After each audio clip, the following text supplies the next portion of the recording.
Bonjour Monsieur Mamad Salah. Bonjour. Vous sortez d'une importante séance de travail avec les responsables de la CAP Côte d'Ivoire. Qu'est-ce qu'on retient de cette importante rencontre? Merci d'abord. Je voudrais d'abord remercier les responsables de la CAP pour cette occasion d'échange. Et comme vous le savez sûrement, nous sommes une délégation dépêchée par l'Union africaine en prévision des élections qui sont projetées pour le 25 octobre 2025. Vous savez la place importante qu'occupe la Côte d'Ivoire au niveau du cœur de vos frères et sœurs africains et notamment au niveau de l'Union africaine.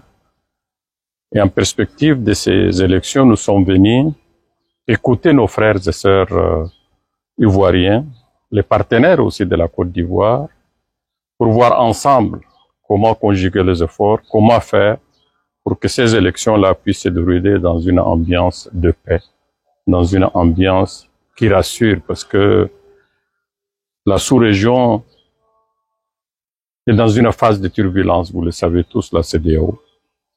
Et on ne voudrait pas du tout que la Côte d'Ivoire, qui est la locomotive de cette sous-région, puisse revenir encore aux démons du passé.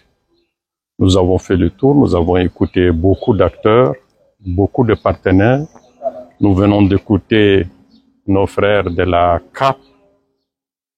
Et je peux dire que comme nous l'avons déjà dit, malgré ce qui peut sembler comme une crise de confiance entre les acteurs, au moins nous retenons qu'il y a un socle commun, à savoir que l'ensemble estime qu'il faut tout faire pour que la Côte d'Ivoire reste la Côte d'Ivoire.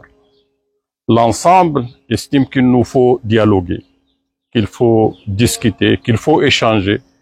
Et pour nous, ça, c'est quelque chose d'extrêmement important. Nous allons poursuivre nos contacts et nous espérons qu'à la fin, on trouvera ce compromis dynamique entre Africains qui puisse nous permettre d'aller vers ces élections apaisées que tout le monde souhaite.